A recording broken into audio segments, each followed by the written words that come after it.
Hi guys, and welcome to my YouTube channel. My name is Zwannda. In this video today, I'll be talking about 3 ETFs that are performing well in 2022 from Cetrix. And the reason why I got to think about that is because I looked into my overall portfolio, particularly my ETF or tax-free savings account, and I realized that a lot of my ETFs are actually not performing well. So it's not surprising. The market is down, the global market is down, there is war, the inflation is hiking, the fuel price is up. So a lot of shares or a lot of companies are affected by that. However, it got me thinking, there are some companies out there that thrive in this kind of condition, and I was wondering what companies are those. And then I thought to look into ETFs that are performing well, and I can actually understand what industries are actually thriving within this current situation. Okay, so that's what sparked this topic. So we'll be looking into three ETFs, that are actually doing well within the current situation. Okay, so the first company that I look into, or the first company that I found, which is the best ETF year to date from Cetrix, is the Healthcare Innovation Feeder ETF from Cetrix. And the reason why I'm doing only Cetrix is because there is 85 ETF on EasyEquities, guys. So I thought, let me start with the 25 from Cetrix, and then let's see which ones are doing well. So if you guys find this helpful, I can do some for APSA or Signia or One Invest, depending on whether you like it, or if you don't, then why should I do it, right? If you like this video, just give me a thumbs up. If you want me to do an assessment like this for other providers, just give me a thumbs up. Okay, so like I said, the first company or the best performing ETF goes to Cetrix Healthcare Innovation Feeder, which currently is performing at 13.75% year to date. It's important to be mindful that this ETF was only started in May 2022, so it only has 3 months, right? But yet is performing great, which is good for the people who actually bought this during the IPO stage. Okay, and currently this ETF is selling at 62.88, and the index that this ETF is tracking is the Cetrix Healthcare Innovation Feeder. So I'm going to open the fact sheet just so we can see what this ETF is actually about. So I opened the fact sheet, and it says that these ETFs seeks to track the performance of the global breakthrough healthcare index, which is composed of the developed and emerging market companies that generate significant revenue from specific sectors focused on pushing boundaries in medical treatment and technology. So these ETF focuses on companies that create and develop and manufacture new technology, new ways of medicine, or in the healthcare industry of creating drugs. So those are the companies that this index focuses on. I have an ETF in healthcare industry, which is Signia 150 Healthcare, and is also performing well. So it does confirm that the healthcare industry is probably doing better in this kind of market, right? So some of the companies that are within this ETF includes Abive. I'm hoping I'm reading this right, but if not, then you can fact check me on the ETF. Dexcom, Thermo Fisher Scientific Incorporation, Hologic Incorporation. So 9 out of the top 10 companies in this ETF are from the US, and only one is from Belgium, which is the UCB company. Okay, however, don't be discouraged by having most of the companies being in the US. This ETF is a global ETF. In as much as it has 70% of the companies coming from the US, it also has companies from countries such as Korea, Switzerland, Germany, Japan, France, and Denmark. So it's well diversified. 30% of the overall ETF comes from the rest of the world, and 70 is the US.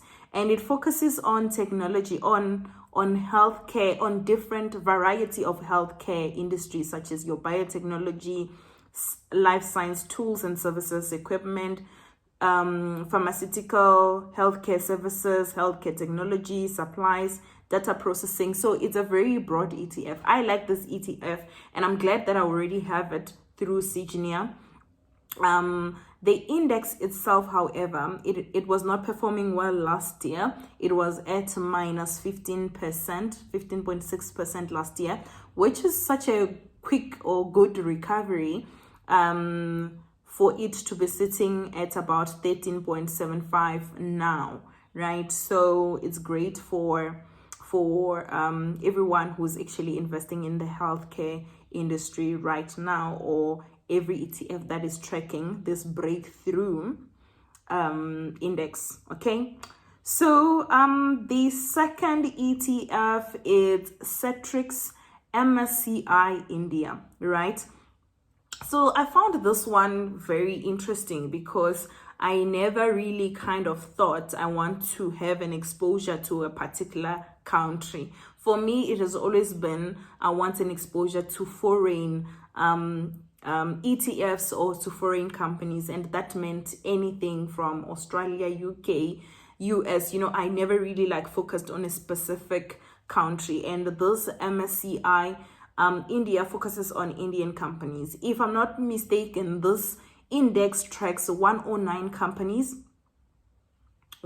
companies in India, and these companies represent 85% of the overall Indian market. So if you want exposure to Indian market, this is the ETF that you need to be looking into. However, I still do not know what is causing the Indian markets to be performing well under those circumstances. Okay, so that's the objective of the ETF. It tracks Indian companies, or companies in India that large and medium capital. Okay, so that's what it does. And in terms of dividends, this ETF does not pay dividends, and it has companies. One of the companies that I saw that is within those top 10 that I'm familiar with is Tata Consultancy Services. There is companies such as Axis Bank, Bajaj Finance, Housing Development Finance Corporation. I'm not aware of any of those companies, but I believe it's companies in India, some of the giant companies in India. But what I found interesting with those ETF really is the diversification within the industry in which the companies come from. I see they have 16% in information technology, 23% coming from finance, energy with 14%, industrial is 6%, industrial is 4%, utility 6%, there's real estate as well, there's healthcare, there's consumer staples. It's broad, it's focusing on multiple industries, and I like that, so that you're not very narrowed. Okay, so this is what the second ETF that is best performing on Cetrix is. And now we'll go to the last, which is the Cetrix FINI 15. Okay, the Cetrix FINI 15 is actually selling at 15.33 per ETF, and its current performance is 5.90, and it's actually tracking an index which is called the JSE Financial 15 Index. So this is a local ETF, and the first two that we did were foreign ETFs. So I'm just gonna quickly open that fact sheet so that we can see what it is consist of. But as the name says, it's 15 companies that are within a collective investments industry, and I believe that's just what it is. So it says the ETF is to track, the purpose of the ETF is to track as closely as possible the value of the JSE Financial 15 Index. Cetrix FINI is an index tracking fund registered as a collective investment scheme, and is also listed on the JSE. Okay, the companies that are within this ETF, the top top 10 companies that are within this index include your First Rand, Standard Bank, Capitec, Absa, Sanlam, Investec, Nedbank, Remgro, Discovery, Old Mutual Limited. I'm sure some of you have, at least 2 of these listed companies here. So if you want an exposure to the finance industry, this is your ETF. To South African financial industry, this is your ETF.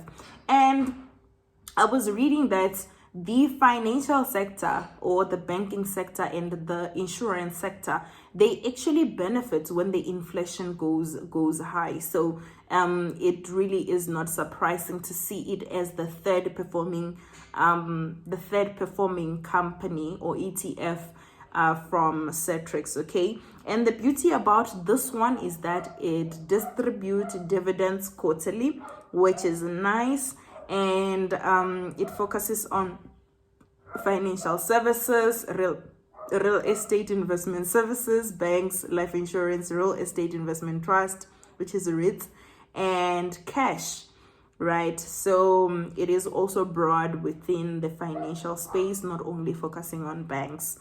Okay, so those are the 3 ETFs that are actually performing well from Cetrix year to date. Tell me what you think about it, and if you have watched until the end, give me flowers. Yes, give me flowers if you have watched until the end, and tell me what you think.